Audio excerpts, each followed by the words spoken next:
What is up, guys? Randomonium here. The group stage has been locked in. We know which teams will be playing in each group, and I'm going to be breaking down every single group, every single team, trying to give you the best gouge that I can, the best inside information I can.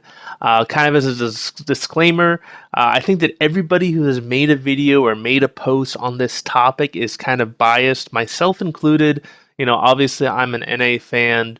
So I obviously want NA teams to do well, but I'm going to try and give you guys the best unbiased information that I can. Obviously, no one can be an expert at every single region, and obviously I pay more attention to the NA and the EU scene, but I can honestly tell you that I have watched every single one of these teams play. In multiple series, I've been following them. I've been doing a lot of research on every single team that is playing in this tournament. So I'm going to try and give you guys the best information I can. I'm not going to talk about a team that I haven't researched. So let's get into each of the groups right now. So in Group A, we've got ROX Tigers, the number one team out of Korea. We've got G2, the number one team out of EU. We've got CLG, the number two team out of NA, and Albus Nox Luna, who is one of the international wildcards. So ROX Tigers, they're coming in as the number one Korean seed. They won the summer split. They are 15-3 in the regular season and the summer split.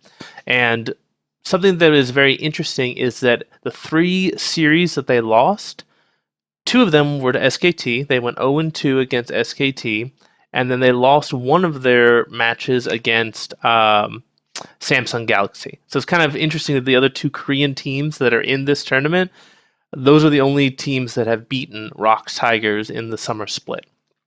Another thing that's very interesting is a lot of people are incorrectly saying that ROX Tigers beat SKT in the summer playoffs.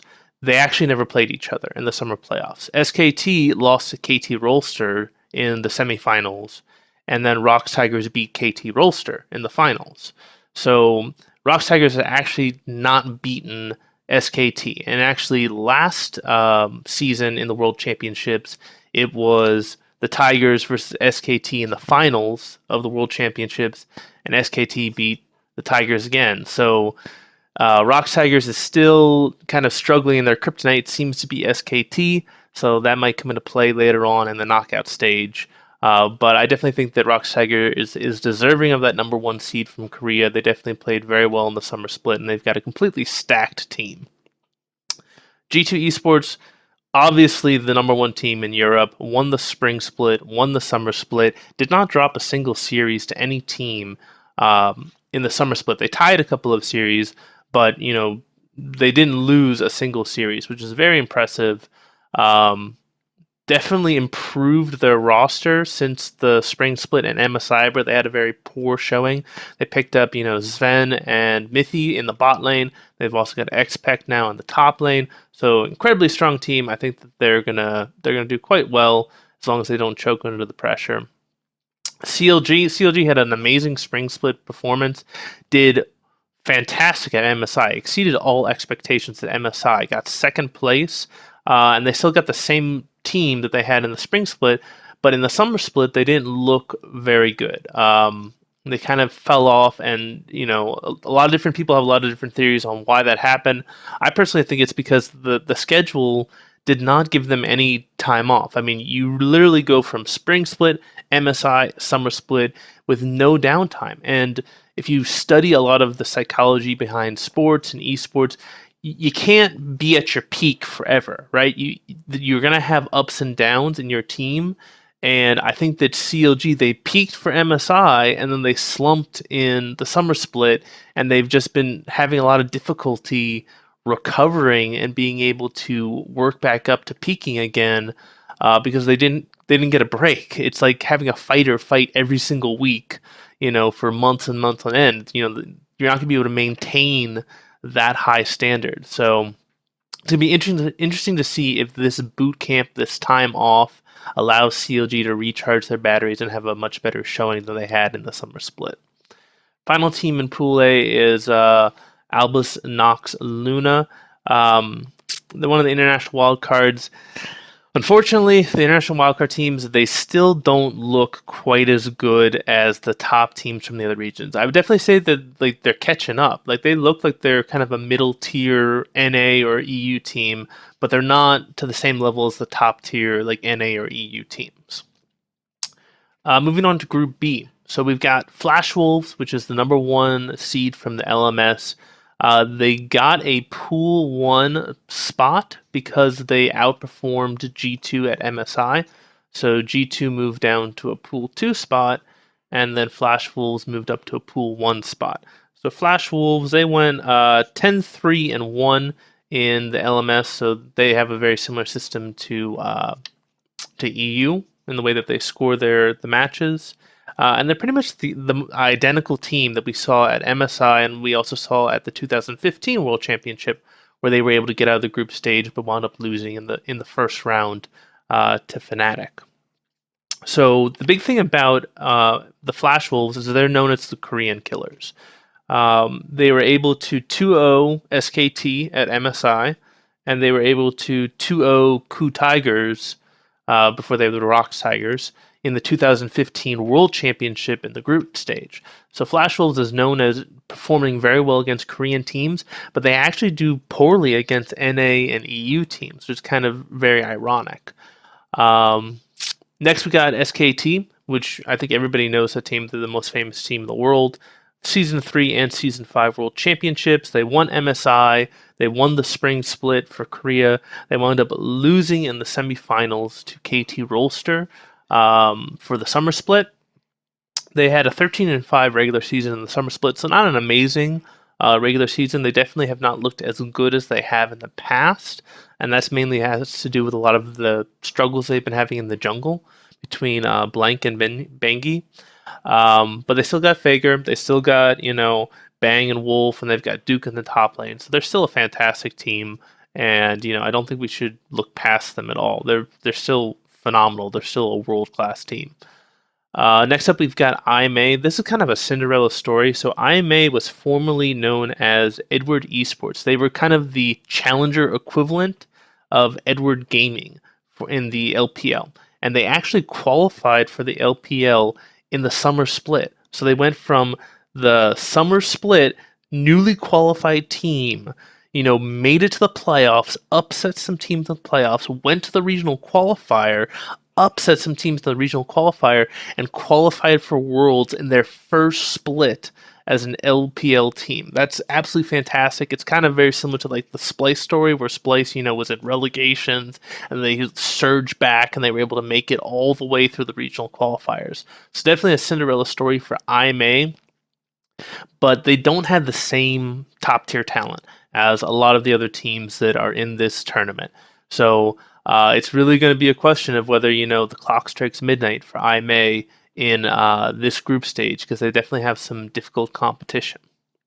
Finally, rounding out the Group B, we've got Cloud9. So Cloud9, a lot of people consider to be the second best team in NA. They actually think that they're better than CLG because Cloud9 was the runner-up in the summer split. They beat Immortals and CLG lost to Immortals. So a lot of people say that Cloud9 is better. Impact has been playing phenomenal. Meteos has been doing very well. And then, Sneaky Smoothie, definitely a great bot lane duo. And then Jensen is one of the best mechanical mid laners in NA. He gets camped more than pretty much anyone else, and he still, does fantastic. So they definitely got a pretty favorable draw. I feel like, they could have gotten drafted into a much worse group. So I think the Cloud9 is going to be pretty happy with where they sit right now. Moving on to Group C, we've got Edward Gaming. And this is a team that I feel like a lot of people aren't talking about, and they really should, because Edward Gaming went 16-0 in the summer split in China. They are the number one team in China, hands down. Did not drop a single series in China. And then they went on to 3-0 RNG in the finals of the summer split. So they are behind like Rocks, Tigers, and SKT. I think that they're the best team in this tournament. Completely amazing team. They still got quite a few of the same people that they had from the previous World Championships and the previous splits. So the only major changes they made was they put in Mouse, who's now in the top lane. He was originally a support, but they actually moved him up to top lane. And then Scout, he's subbing in for Pawn. Pawn was, a mid laner for quite a while for EDG, but he's been having a lot of back injuries. Actually, his back injuries go all the way back to 2015, and eventually they just decided to make Scout kind of the starter. And I have a feeling that Pawn, he's probably going to have to retire because of all the injuries he's had. Next up in Group C, we've got AHQ, number 2 team from the LMS. Definitely, they've always been just a little bit behind Flash Wolves. They've played, in multiple World Championships. They're pretty much an identical team to what we've seen in the last World Championship. So I think that they'll do decent, but I mean, they're definitely not. They're not an amazingly strong team. They're decent, but they're not top tier. Next up, we got H2K. And I did see on H2K's Twitter that Forgiven is going to be playing for H2K, so that's a huge boost for H2K fans. I think that he's definitely a better AD carry for H2K than Freeze is, and I think that H2K performs much better with Forgiven on their team. H2K was the number 2 seed from EU. They got that off of the points. They were 4th in the spring split and 3rd in the summer split. They definitely did not look as strong as Splice did, in my opinion, in the summer split, but they were able to get that number 2 spot, and with their seeding into Group C, they've actually got a decent shot at making it out of the group stage. And then finally in Group C, we've got INTZ. This is the team from Brazil, one of the other international qualifiers. They've actually were really happy when they got selected into this group. They were, they think that they actually got a shot in this group, and I definitely think that this is probably the best group that they could have gotten drafted into.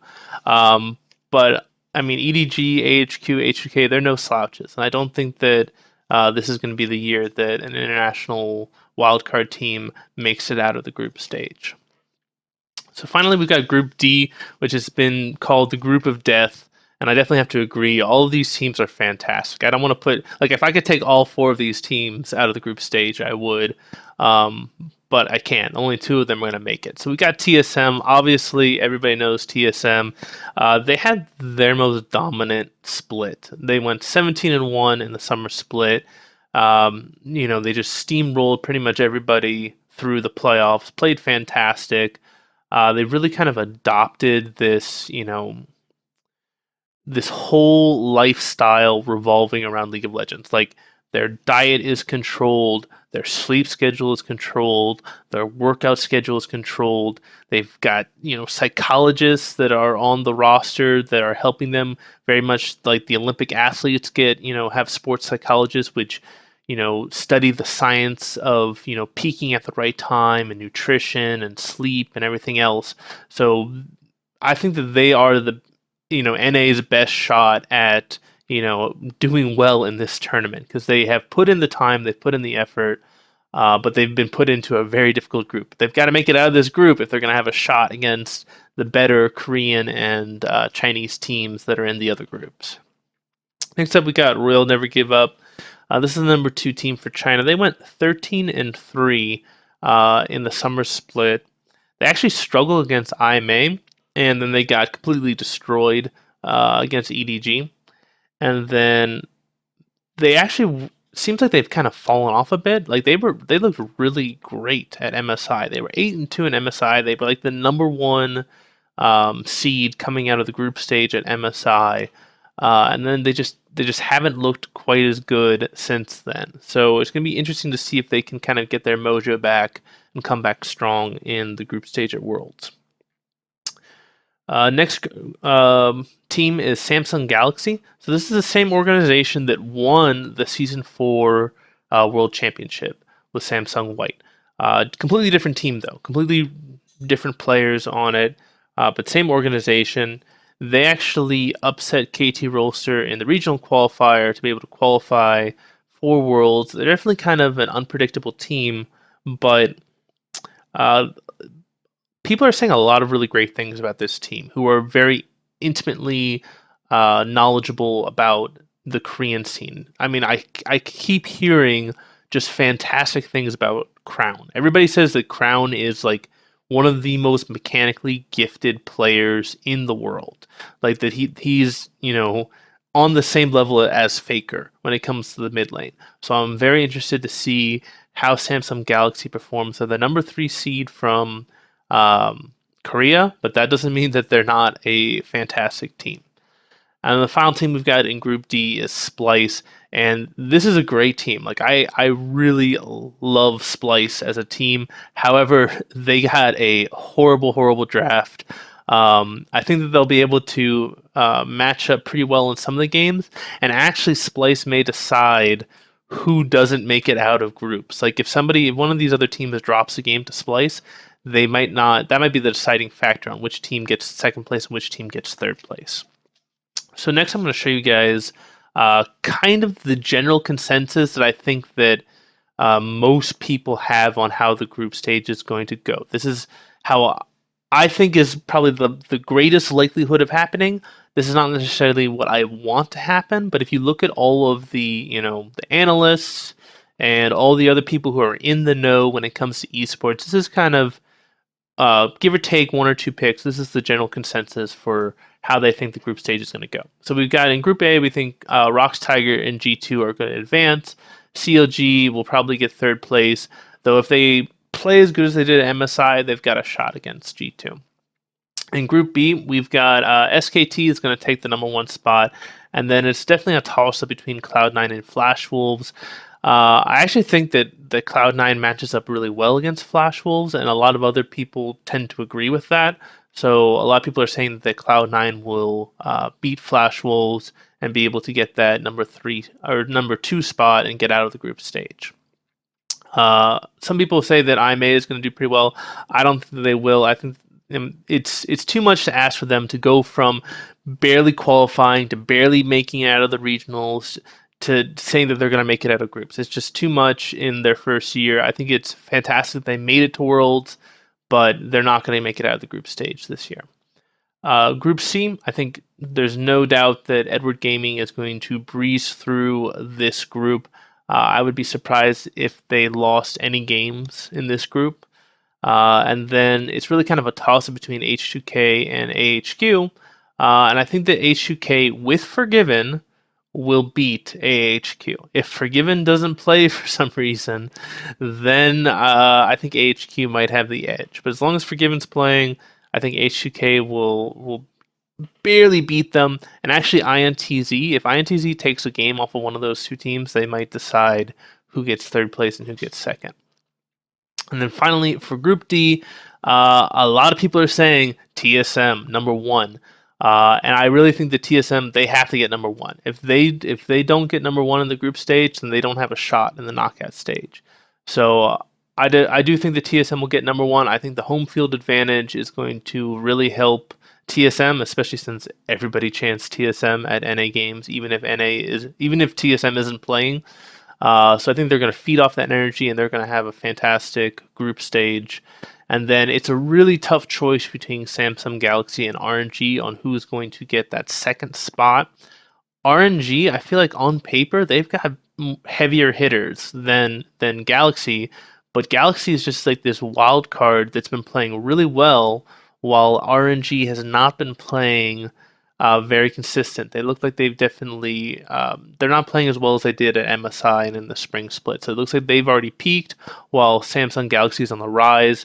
And I think that Galaxy will edge them out, get the number 2 spot. RNG will get 3rd, and then Splice, they will get 4th. But hey, it's the group of death. Anything can happen. So if Splice is able to, make something happen in the early game, then maybe they can take a couple games off of these teams. So anyway, those are my picks. I hope I gave you a little bit of insight into the different teams that you didn't get from anyone else. If you have any questions, or if you've got any juicy information that I didn't talk about in this video, please let me know. Leave a comment. I'm always looking for some more gouge so that I can get the best picks I can and give you guys the best information I can. So I hope you all have a great day. This is Randomonium signing off.